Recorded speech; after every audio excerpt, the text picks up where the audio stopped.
Amigos da TV Serra, quero cumprimentá-los. Olá, tudo bem? É hora da nossa entrevista do dia, o nosso fato jornalístico do momento na pauta, na programação da nossa TV Serra Farroupilha. O que é daqui, você vê na nossa TV Serra, que está no ar sempre pelos canais 26 e 526 da NET. Ainda você tem a oportunidade de nos acompanhar também pelas redes sociais, por exemplo, no Facebook TV Serra Farroupilha. Este programa está na íntegra no nosso canal no Facebook e também tem o nosso canal no YouTube, TV Serra Farroupilha. Além desse programa, no canal do YouTube, você acompanha todos os conteúdos que são produzidos pela equipe de jornalismo aqui da nossa TV Serra Farroupilha. O que acontece em Farroupilha, na região, enfim, a nossa comunidade se encontra aqui na TV Serra. E nós damos sequência à nossa entrevista do dia, não com a presença de entrevistados aqui nos estúdios, mas os nossos convidados conversando conosco via plataformas de vídeo e áudio. Esta nova forma também de fazer televisão que nós estamos levando para você e, claro, adotando também as medidas de prevenção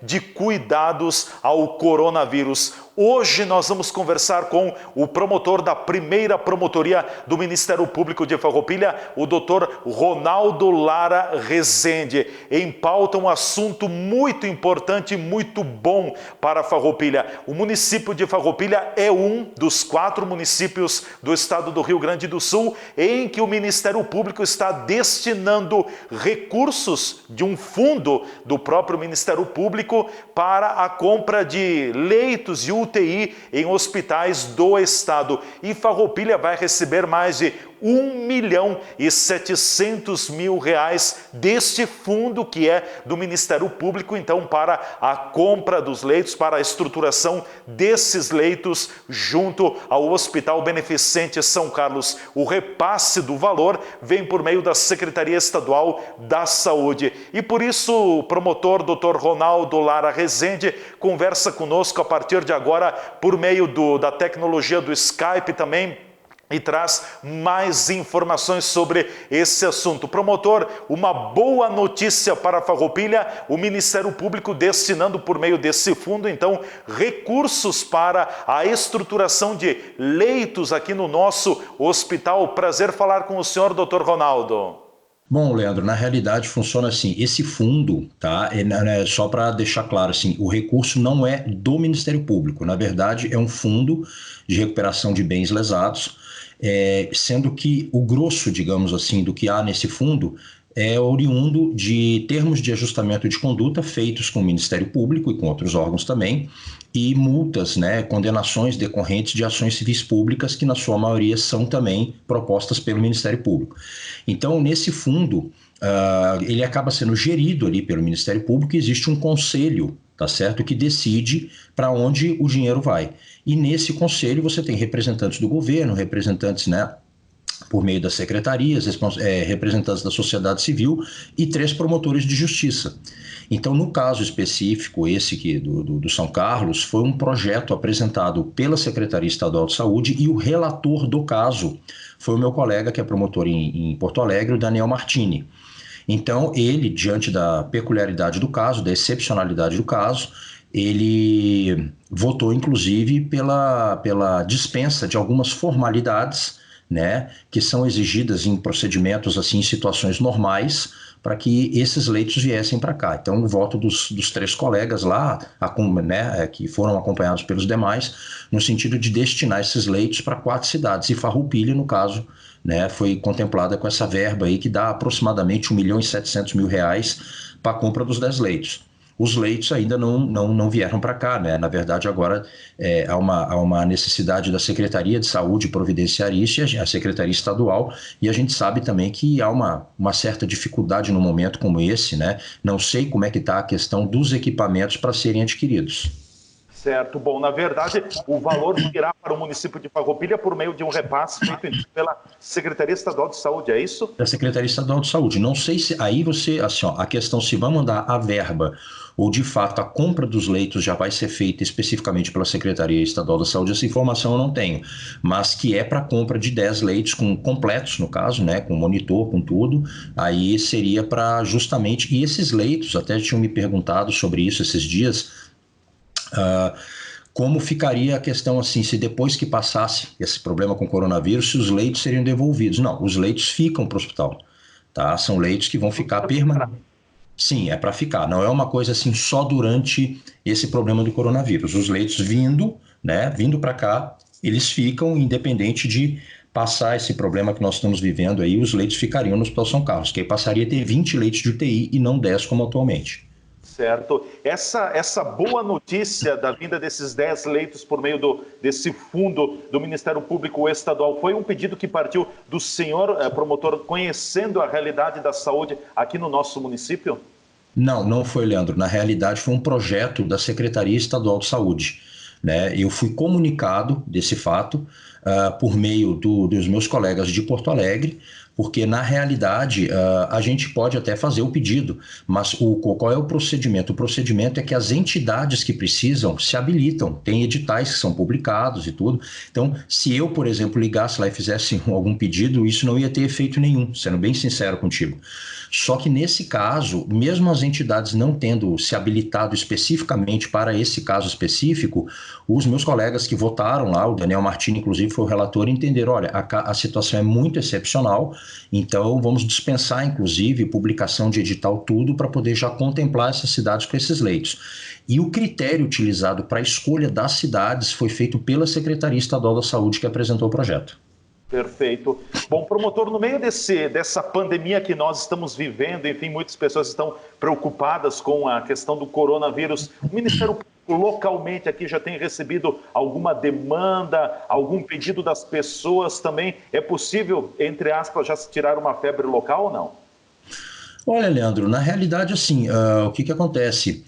Até agora recebi, na verdade, uma informação de uma pessoa que estava reclamando, a questão do comércio que estava aberto, enfim, mas o que eu disse, assim, eu não constatei absolutamente, assim, uma ilegalidade. Claro, eu não vou te dizer que, de repente, não tem um ou outro estabelecimento, a gente não tem condições de verificar isso, até porque o Ministério Público não é dele essa tarefa, né? Essa é uma fiscalização que tem que ser feita até pela Prefeitura, tá? Agora, o que eu tomei conhecimento, inclusive por você, né, agora há pouco, da publicação do decreto, porque na reunião que eu participei ontem, né, eu participei de uma reunião, na verdade, que era aberta.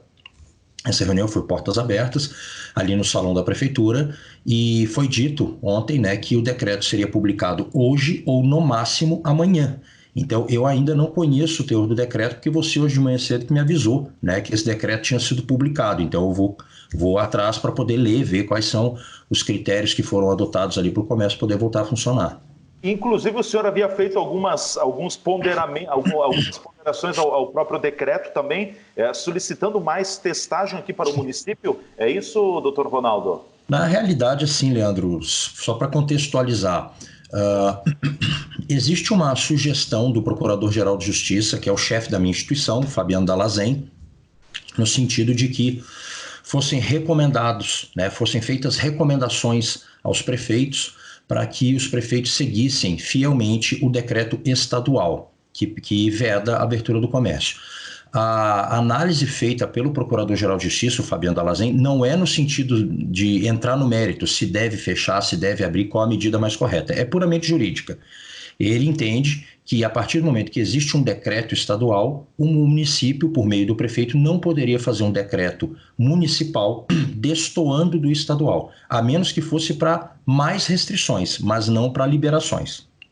Bom, eu discordo desse posicionamento pelos dois vieses, pelo viés jurídico e pelo viés político. O viés jurídico, porque eu entendo que na Constituição Federal existe um espaço, sim, para que o município, nessas questões, sobretudo considerando a excepcionalidade, tenha uma certa autonomia, tá, para ajustar um decreto estadual de acordo com as peculiaridades do caso. Nós sabemos que nós temos 497 municípios e nem todos são iguais, a gente sabe que não são iguais e cada um tem suas peculiaridades. Tamanho, população, uns têm metrô, outros não têm, a questão do comércio, turismo, enfim, são várias variáveis. Agora, A questão política é porque eu entendo que cabe ao gestor municipal de saúde, que no caso é o prefeito, tá certo? Adotar a estratégia que ele ache mais, digamos assim, viável, tá? Desde que isso não desborde do razoável. Como, por exemplo, um abre sem critério nenhum, abre as portas do comércio, aí obviamente que eu adotaria até uma medida judicial para tentar impedir isso, porque a gente sabe que estamos vivendo um momento, né, que pessoas estão morrendo por conta do coronavírus e tudo. Então me pareceu razoável a proposta que ele havia feito e que depois virou um decreto, né, no sentido de abertura do comércio, mas de acordo com o que foi passado ontem, não só para mim, mas para os que estavam presentes na reunião, os critérios que seriam adotados para o comércio abrir seriam até mesmo mais rigorosos do que os critérios estabelecidos no decreto estadual. Tudo com o intuito de impedir, né, ou eu não digo impedir, mas minimizar esse problema do coronavírus. Então, por exemplo, pelo que foi dito ontem, eu não li o decreto ainda, seria necessário o uso de máscara para todos que circularem no município, sob pena de multa e tal. Na entrada dos estabelecimentos, né, a necessidade de você ter recipientes ali com aqueles capachos encharcados com água e água sanitária, obrigando quem for entrar no estabelecimento a fazer a higienização ali da sola dos sapatos, álcool gel, as máscaras, enfim. Então, eu achei uma coisa assim equilibrada e é uma prerrogativa que eu acho que cabe ao prefeito, né, tomar as medidas mais adequadas de acordo com a situação. E o que você me perguntou sobre as ponderações, eu fiz questionamentos, mais ou menos umas 18 ou 20 perguntas distribuídas em 13 tópicos, em que ali, assim, resumindo, eu quis saber, existe um plano B? Então eu perguntei coisas do tipo, quantos testes foram adquiridos pelo município? Há um processo para aquisição de mais testes para poder, né, verificar quem está ou não está infectado? Perguntei, por exemplo, no caso do Hospital São Carlos não dá conta do recado, isso numa linguagem bem simples, né? Não perguntei exatamente dessa maneira, mas seria isso. O que será feito? Né? A UPA tem condições de suportar uma estrutura de uma UTI para atender as pessoas que precisam ser entubadas, né? Porque a gente sabe que está havendo um problema de entrega de material. Então, nessa reunião ontem, eu posso falar porque essa reunião ela não foi uma reunião a portas fechadas, era uma reunião aberta. Tá?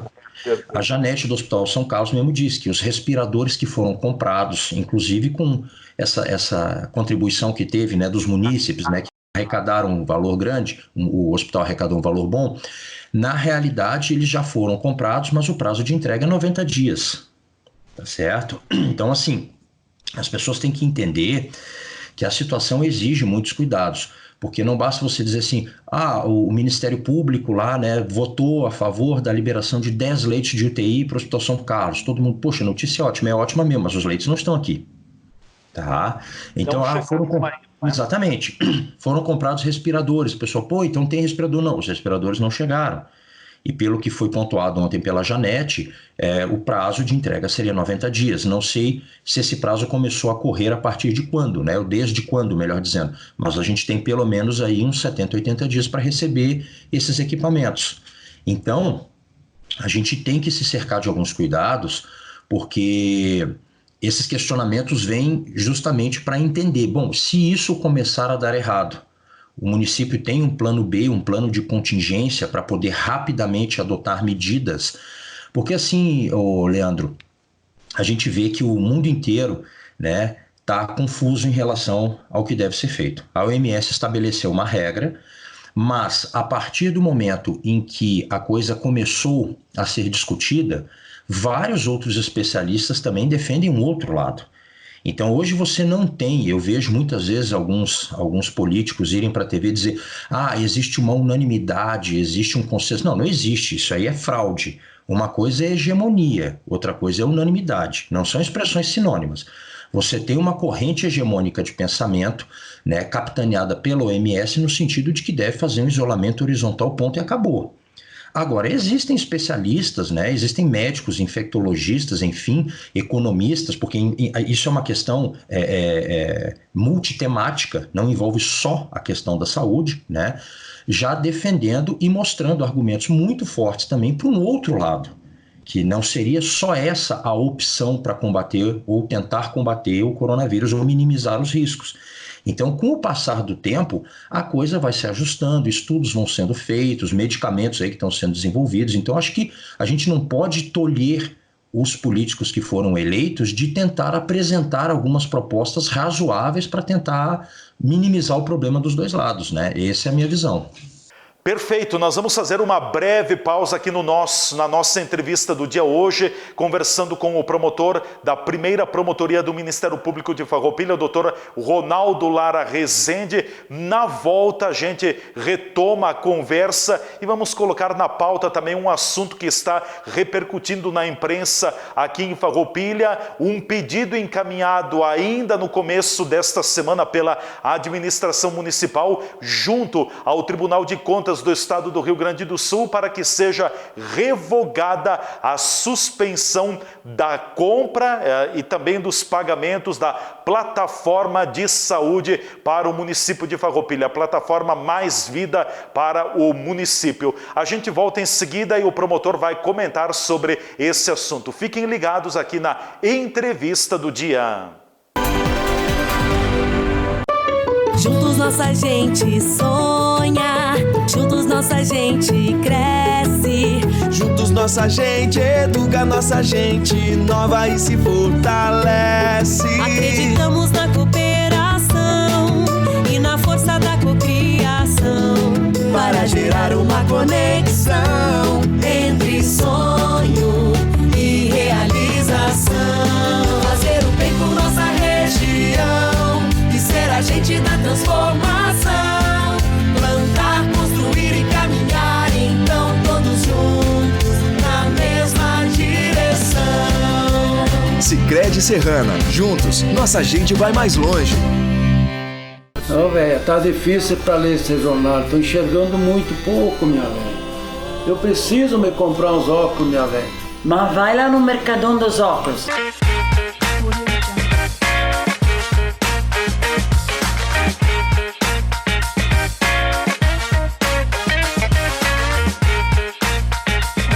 Qualidade com preço justo você só encontra no Mercadão dos Óculos.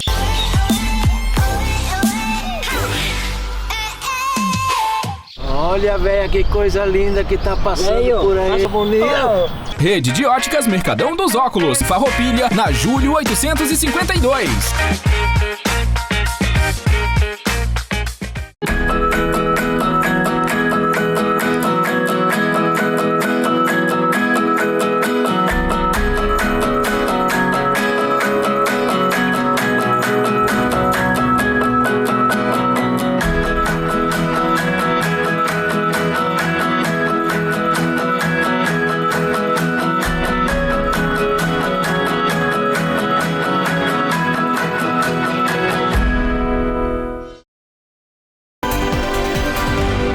Já estamos de volta com a nossa entrevista do dia, diariamente, o fato jornalístico que de mais importante acontece na nossa comunidade. Você vê, é tema da nossa entrevista do dia da TV Serra Farroupilha. Hoje o nosso convidado é o promotor da primeira promotoria do Ministério Público de Farroupilha, o doutor Ronaldo Lara Rezende, que conversa conosco por meio do Skype. E depois da boa informação que o promotor nos trouxe, enfim, de que o município vai ganhar 10 leitos de UTI para estruturação, para tratamento, então, do coronavírus, de possíveis casos de coronavírus aqui no município, recursos que vêm de um fundo do próprio Ministério Público no estado do Rio Grande do Sul. Mas eu quero tratar agora com o doutor Ronaldo também um assunto que tem surgido na imprensa nesta semana, dá conta de que a Prefeitura de Farroupilha encaminhou um pedido ao Tribunal de Contas do estado do Rio Grande do Sul, solicitando a suspensão da decisão que paralisou então a questão da compra da plataforma de saúde e também dos pagamentos desta plataforma. Doutor Ronaldo, quais as informações que o senhor tem sobre esse assunto? Bom, na realidade sim, existe um expediente que foi instaurado por mim lá na promotoria quando começou essa discussão da compra do software e tal. Então já existe um expediente formalmente instaurado para investigar o que está acontecendo. Bom, O que ocorreu? O relator, o César Miola, né, o conselheiro do Tribunal de Contas do Estado, de fato, deu uma decisão, tá? Uma decisão que tem caráter liminar, né, monocrática, tá? Dizendo, assim, resumidamente o seguinte, que há alguns indícios de irregularidade nesse processo licitatório e que ele determinava de imediato a suspensão dos pagamentos, tá? À empresa Mais Vida Soluções. Diante disso, todos sabem, é notório, né? O prefeito, então, em exercício, determinou a suspensão, né, de vários contratos, tá certo? E eu recebi um documento, acho que foi anteontem, no qual o prefeito, né, o Clayton, ele defere ali o pedido de revogação dessa suspensão feita pelo prefeito que estava interinamente, tá? Exercendo o cargo. A função do cargo. Bom, agora vamos lá. Com base nisso, eu pedi informações ainda anteontem, né? O prefeito foi notificado e eu fiz um despacho, né, pedindo informações a respeito disso e, inclusive, alertando que uma eventual continuidade do contrato com a Mais Vida Soluções pode importar em atos de improbidade administrativa, porque eu entendo, aí vou deixar claro, tá, Leandro, a decisão do Tribunal de Contas, ela é muito clara no que diz respeito à suspensão dos pagamentos. Só que ela é um pouco confusa no que diz respeito, assim, de uma maneira mais clara, à suspensão do contrato em si. Mas eu entendo que a partir do momento em que o tribunal suspende o pagamento, implicitamente ele está suspendendo a prestação de serviço, porque você não pode exigir de uma empresa que preste o serviço sem receber a contraprestação, que é o pagamento. Isso, para mim, me parece meio tranquilo. Mas a interpretação que foi feita, pelo visto, pela equipe jurídica e com o aval do prefeito, não é essa. Então, o que você se refere é que eles impetraram um mandado de segurança para tentar obter uma medida liminar que derrube, digamos assim, essa decisão do TCE. Ou seja, o que eles pretendem com esse mandado de segurança é obter uma ordem judicial para que os pagamentos à Mais Vida possam continuar sendo efetuados. Tá? Se eles obtiverem sucesso nesse mandado de segurança e conseguirem a concessão da segurança, ainda que em caráter liminar, aí até que haja um recurso para derrubar essa decisão, eles vão poder efetuar o pagamento, tá certo? Agora, se eles não conseguirem, se esse pedido for indeferido, eles não vão poder efetuar o pagamento. E a discussão é, a empresa é obrigada a prestar o serviço sem receber? Obrigada ela não é. Mas eu entendo que mesmo que a empresa concorde em prestar esse serviço sem receber, a meu ver, isso não poderia ser feito. Porque se a empresa fizer isso, tá certo? Se mesmo sabendo eu não vou receber, ela vai estar fazendo com a expectativa de receber lá na frente. E mesmo que a administração não pague, ela pode entrar na justiça dizendo o serviço foi prestado, a administração se aproveitou disso e eu tenho direito de receber. E ao fim e ao cabo, ela pode sim, de fato, por meio de uma decisão judicial, receber os valores. E se isso acontecer, você apenas encontrou um meio para atalhar, né, e passar por cima da decisão do TCE. E isso, para mim, pode gerar, sim, uma improbidade administrativa por parte do prefeito, inclusive daqueles que o orientaram nesse sentido. Uma das justificativas colocadas pela administração é a questão da pandemia do coronavírus. Sim. O senhor entende como uma justificativa plausível? Eu pedi essa resposta por escrito, porque assim, olha, Leandro, tem que ser muito convincente. Tem que ser muito claramente demonstrado que o funcionamento ou a continuidade da execução do contrato é imprescindível para você poder exercer um maior controle sobre o que está acontecendo. Se isso de fato for muito bem comprovado, aí a gente pode até levar em consideração essa situação, mas de qualquer maneira os pagamentos não podem ser feitos, porque isso é uma decisão do TCE, tá certo? Então, só se eles conseguirem obter êxito nesse mandado de segurança é que eles vão poder fazer esse pagamento. E ainda assim, cabe recurso dessa eventual decisão que autorize ao município fazer esse pagamento, né? O recurso pode ser feito até pelo próprio Tribunal de Contas, tá? Então, vamos aguardar para ver o que vai acontecer, o que vão me responder, que tipo de justificativa eles vão apresentar para mim. Certo. Bom, promotor, já para encaminhando a nossa conversa também, qual é a orientação que o senhor deixa à população de Farroupilha, ao cidadão nesse momento de pandemia de coronavírus? Qual é a mensagem também do próprio Ministério Público? Porque, como o senhor colocou, tudo está tão diferente, já não se tem mais precedentes, é tudo novo. Qual é a orientação que fica? Olha, eu acho assim, Leandro, todo cuidado é pouco, né? A gente não pode fazer pouco caso. Eu vejo que existem dois extremos, né? Tem aquelas pessoas que fazem pouco caso, isso não é nada, é uma bobagem. Bom, vai dizer isso para os familiares das vítimas, tá?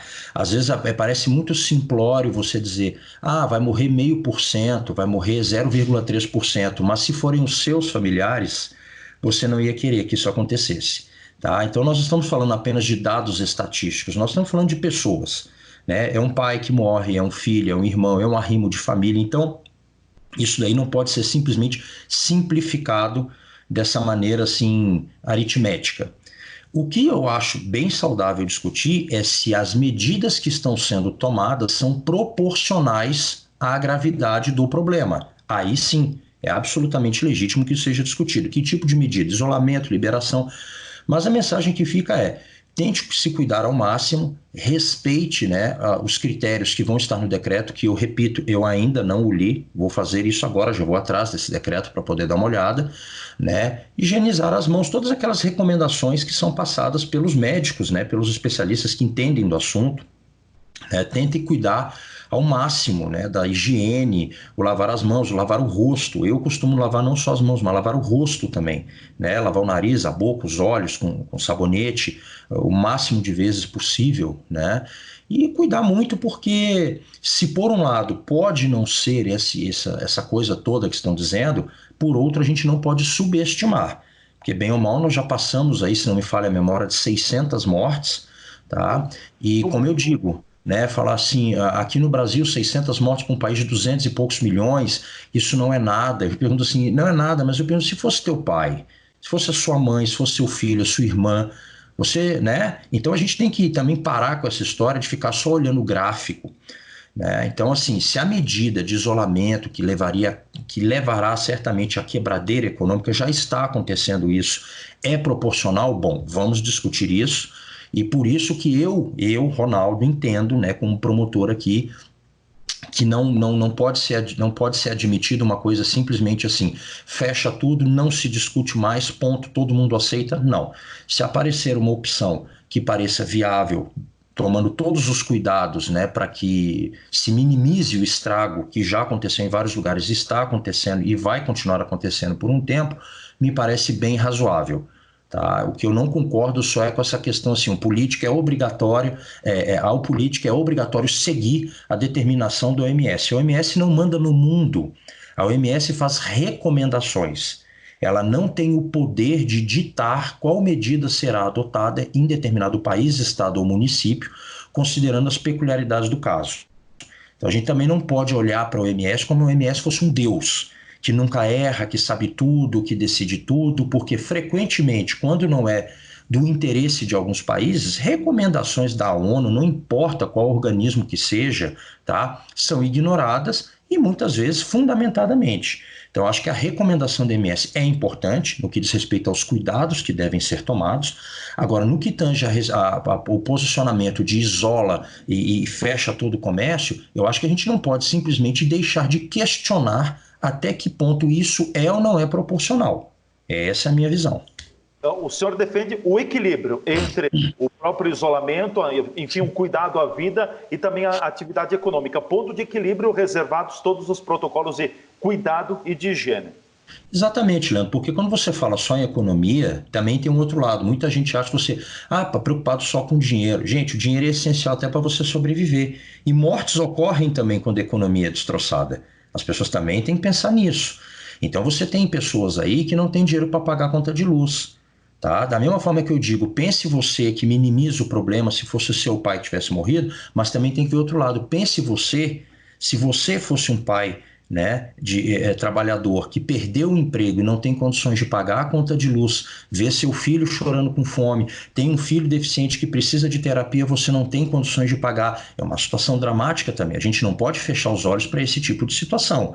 Então eu acho que o ponto de equilíbrio aí seria uma medida razoável. Se isso vai ter muito sucesso, se não vai, nem o isolamento a gente não sabe, porque ninguém pode comprovar, a meu ver, se de fato as mortes em casos que está ocorrendo isolamento estão aumentando, porque isso seria uma decorrência normal, se isso é decorrência do próprio isolamento, botando as pessoas em contato entre si, que é uma ponderação que inclusive o deputado Osmar Terra fez. Eu tenho algumas ressalvas em relação ao entendimento dele, mas algumas ponderações eu acho que tem que ser levadas em consideração, e acho até um absurdo que alguns políticos estejam tentando censurar, né? Censurar as opiniões divergentes, porque hoje o clima que eu vejo no Brasil é o seguinte: quem não adota a posição da OMS, não nos cuidados que devem ser tomados, mas com relação a esse isolamento de fecha tudo, está sendo praticamente que proibido de falar. Isso aí, na minha opinião, não tem outra palavra, isso é cretinice que estão fazendo,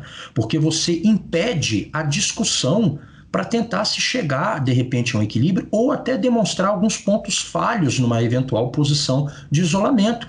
Você cerceia a discussão e diz, não, isso aqui está posto, é isso, ninguém pode discutir, quem falar de maneira diversa isso, dizendo, olha, de repente, quem sabe a alternativa é isso, a alternativa é aquilo, tem que ser censurado, conta apagada no Twitter, não pode falar sobre isso, está cometendo genocídio. Isso para mim é uma coisa de cretinos, independente de onde venha, porque mesmo que você tenha argumentos fortes para defender uma posição, você não pode impedir que um outro lado traga elementos para você, pelo menos, refletir sobre eles e ver se existe alguma prudência, alguma lógica ou alguma medida que se ajuste. Tanto é que já existem governadores que estão, né, liberando, digamos assim, abrandando algumas posições anteriormente tomadas, não só pelo fato de isso ser uma coisa que se espere, mas também porque já tem municípios que não apresentaram o corona. Então, no Rio de Janeiro, eu li que 30 municípios são liberados. Mas eu poderia dizer, se eu for seguir absolutamente essa regra de isolamento, vão dizer, mas quem vai dizer se daqui a um mês esses municípios também não haverá pessoas contaminadas? Então, as coisas vão se ajustando aos poucos, justamente porque as ideias vão surgindo e elas têm que ser levadas em consideração. Eu posso até discordar delas, mas eu gosto sempre de ouvir os dois lados. Então, Leandro, eu leio muito quem defende isolamento completo, quem defende abertura, e vou ouvindo os argumentos. Impedir a discussão, para mim, como eu disse, isso é uma coisa de cretinos. Perfeito. Doutor Ronaldo Lara Rezende, promotor do nosso Ministério Público aqui de Farroupilha, obrigado pelo contato com a nossa TV Serra Farroupilha, com o programa Entrevista do Dia. Sempre que houver alguma novidade, estamos à disposição. Um forte abraço e um bom trabalho. Leandro, muito obrigado mais uma vez. Um abraço.